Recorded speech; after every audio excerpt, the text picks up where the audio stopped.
बाबू चुप ना हो जा, हमरा के चुप हो जा, मत और हमार बच्चा रोवा था, हमार बच्चा रोवा था, हमार बच्चा रोवा था। मधु मधु मधु हमारी बात सुना। मधु तहार लइका ना है, मधु राधा दीदी का लइका रोवा था, तहार लइका मधु। हम कहा तानी ना हमार बच्चा रोवा था। मधु मधु हमारी बात तो सुनो।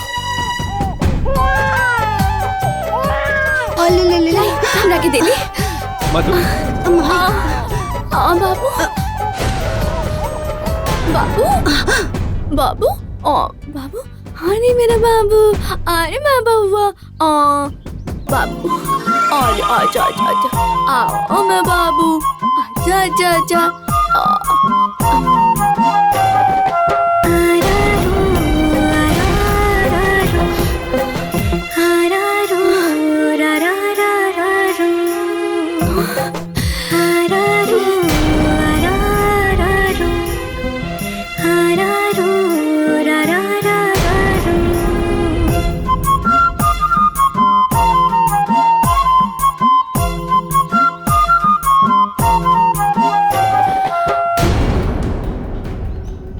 एकरा गोदी में जाते बच्चा चुप हो गई, दूधो पिए लगल।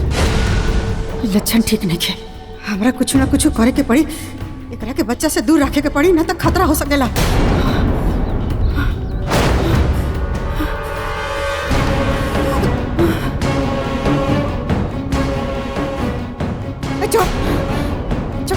अम्मा जी रुक जाइए ना, रुक जाइए ना। चुप चुप हो जा, अम्मा जी, चुप चुप चुप हो जा। अम्मा जी खबरदार से हमारा बच्चा के सामने दोबारा आई ले, हमरा से खराब केहू ना। ई हमरा बेटी के बच्चा, हमार नाती है। माई, अरे कैसे बोलत बाड़ू? भौजी के देख के तहरा तरस ना आवत बाटे? तोरा दुनियादारी समझ में ना आई, तू चुप रह। ई मनहूस अपना बच्चा के तक खाइए गई,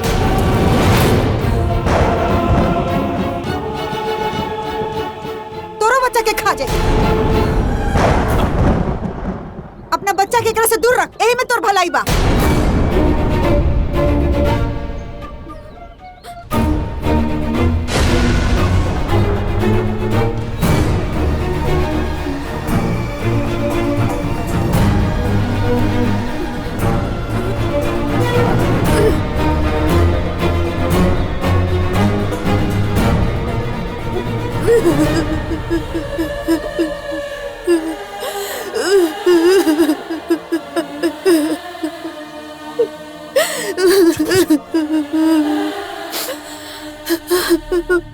चलो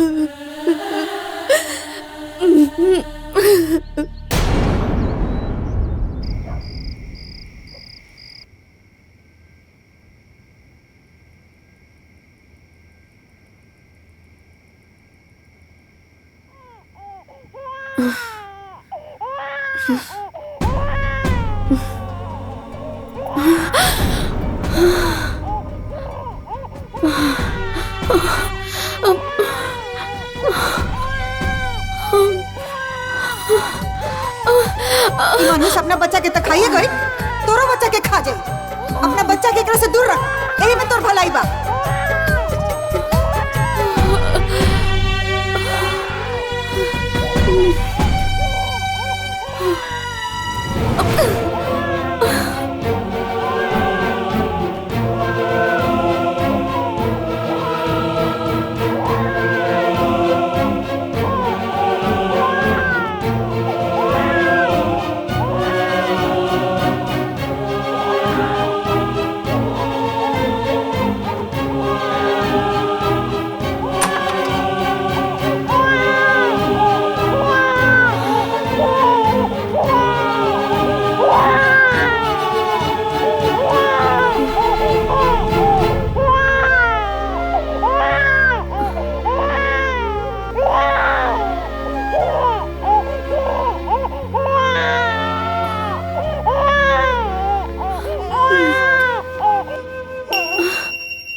मनहूस अपना बच्चा के तक खाइए गई, तोरो बच्चा के खा जाए।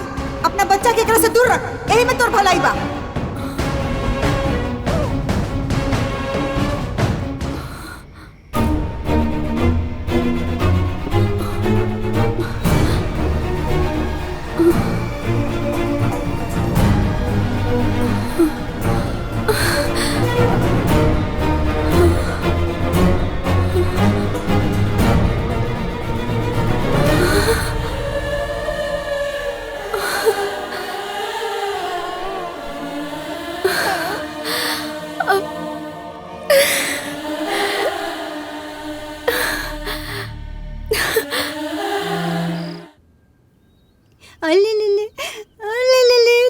हमार बाबू। राधा,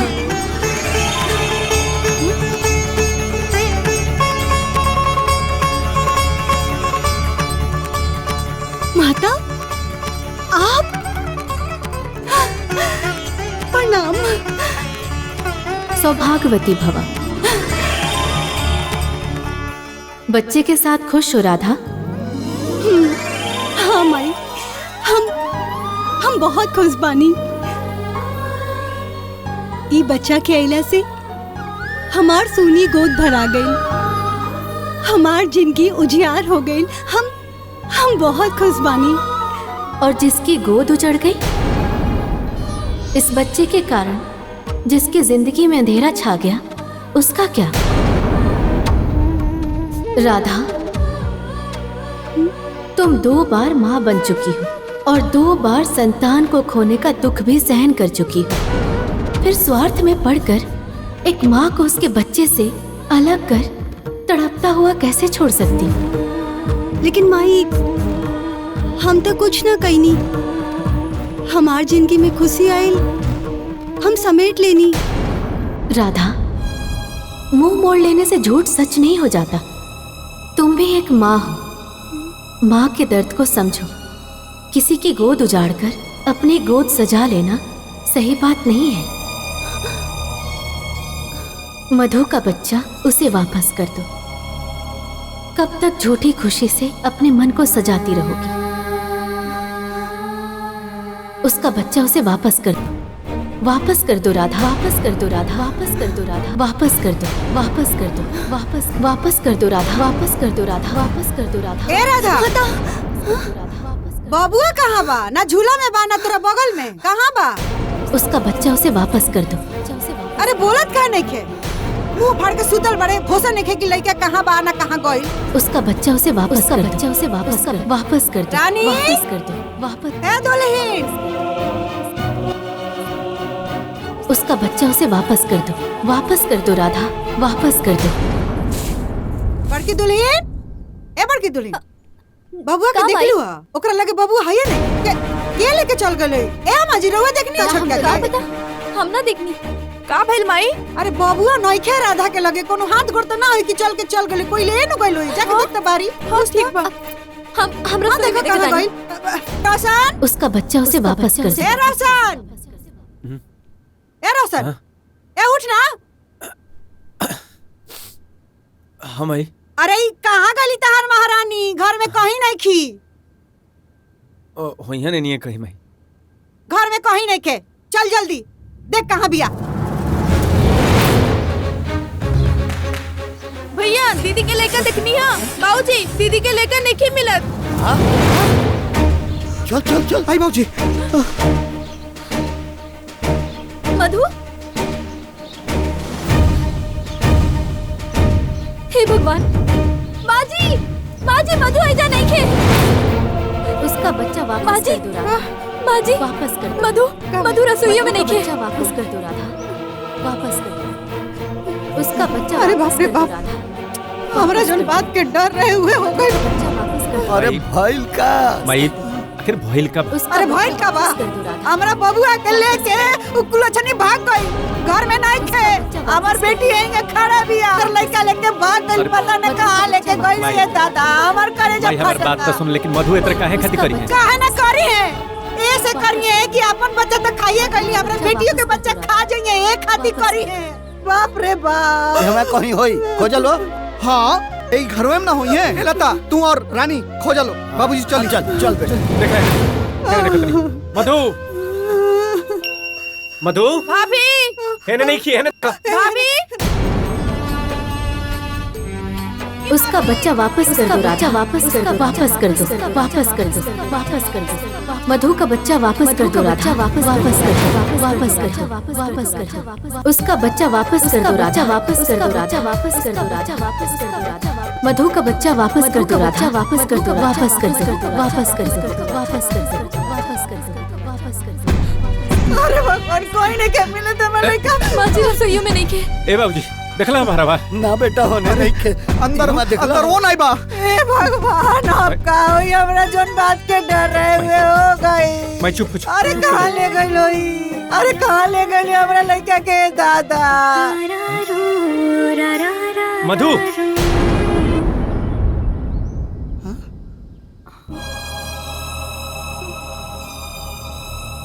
अरे तू रहलू कहाँ? अरे तारा के जोहत में सब केहू कितना परेशान बता रहा कुछ बुझाता है हैं?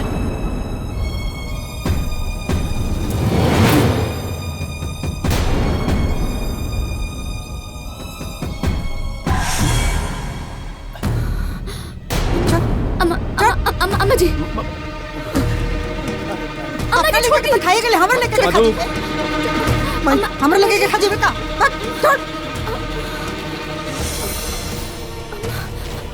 पकड़ ले क्या के संभार ने कुछ कर ठीक से हां ए दुल्हन ई का कर तारू? अरे वो ममता से मजबूर बिया, ओकरो तकलीफ तनी समझ। खबर दे हमरा लेके के छुले। मधु मधु देखिए अम्मा जी, देखिए कर लूर रक्षण कोनो ना कोनो उपाय कर करे के पड़ी हम कहत नहीं हां। मैं मधु मधु मधु हमारी बात सुनो ध्यान से, दिमाग खराब बता। ई जवन लइका बाटे ई दीदी के लइका और तारा से बार-बार कहता हूं तहार लइका मर गेल बा। कुछ भी कहता नहीं रहुआ, हट। ए कटरा और घर से निकल चल अम्मा जी का करत नहीं? आई अम्मा जी हमार बच्चा हमरा के दीदी पीछे है, रहुआ कुछ भी करी। आने नो चले जैसे चल बस बहुत हो गई, अब बर्दाश्त के बाहर हो रहल बा। एगो माई के ममता बहुत जलील हो गई, अब हम ही ना होके दे। बाबूजी के बच्चा मरल ना बाटे,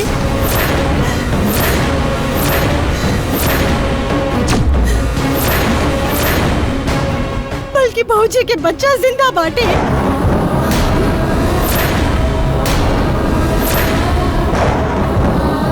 ये का कहा तारू? ऐसा कैसे हो सकेला? अगर पतोहू के बच्चा जिंदा बा त केने बा? बतावे तानी।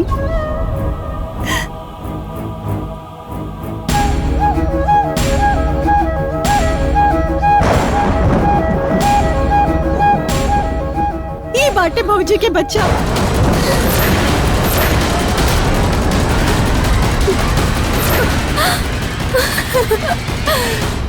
तोर दिमाग खराब हो गइल पका, पगला गइल बाटे।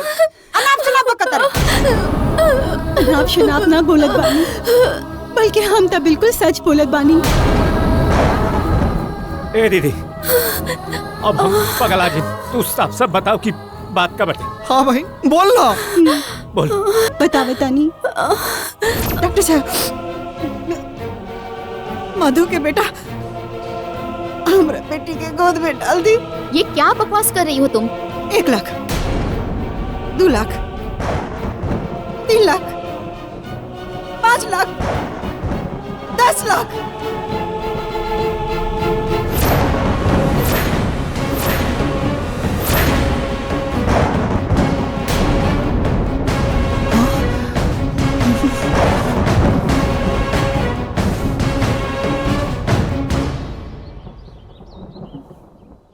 हमने तोरा साथे बहुत अत्याचार कैले बानी और हमहू स्वार्थ में आ गईली। भौजी के बच्चा के अपना बच्चा समझ लेली। वाह दुल्हन वाह, बहुत अच्छा कैलू दुल्हन। अरे तुम माई के नाम पे कलंक पड़ू दुल्हन, कलंक। तारा ये करे के रहे अपने घर में अपने बेटा पतों के संगे घात। बाजी रे पपटिनिया करे देखो माई होके माई के पीड़ा ना समझ पहले हैं? अरे ते माई ना माई के नाम पे कलंक बाड़े। अरे डैनी और सात घर छोड़ के शिकार करेले और ते तो अपने घर खा गईले। ते पतोह के घर से निकालल चाहत रहले ना, अब ते खुद ही ये घर से निकाल। करे नगिनिया, ते हमारे घर में का करता रे?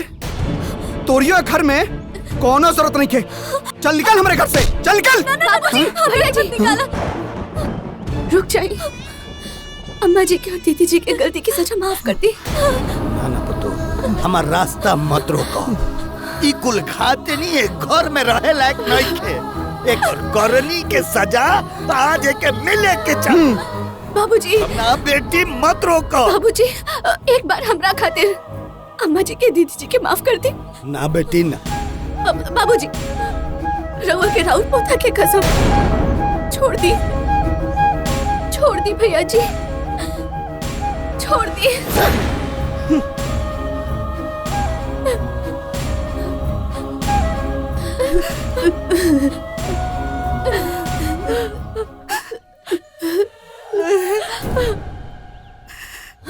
हम लालच में पड़ के और बड़ा अपराध कर दिल।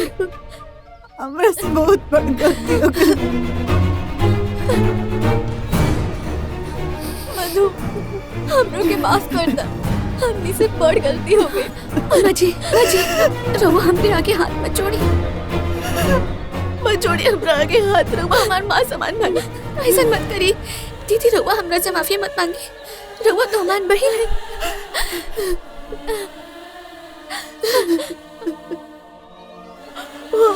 बाबू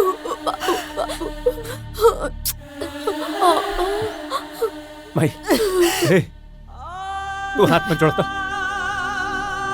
एकदम चुप हो जा।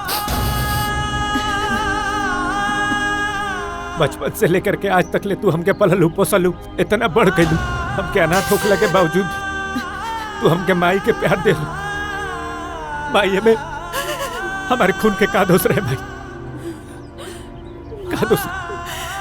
लेकिन कोनो बात ना भाई, गलती तो इंसान से ही होके लगा। जायदा चुप रहा।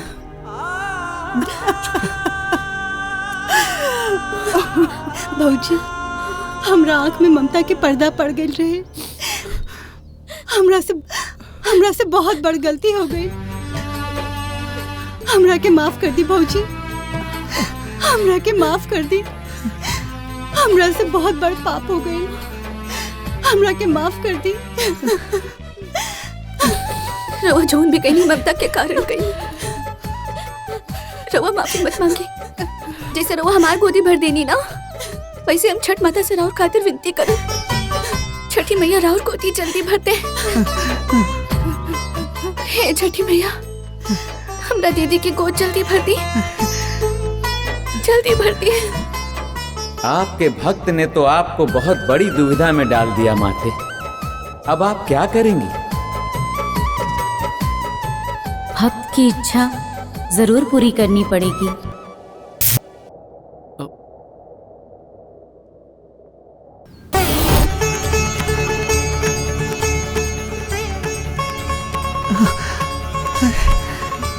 माई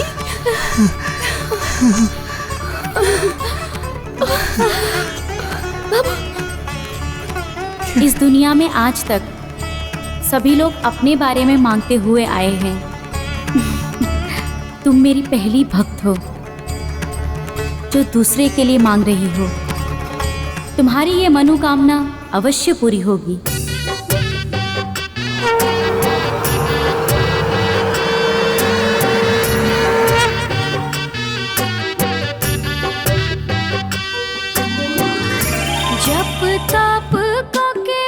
देख रहे हैं देवऋषि नारद, इसलिए ना छठी मैया को संतान की देवी कहा जाता है।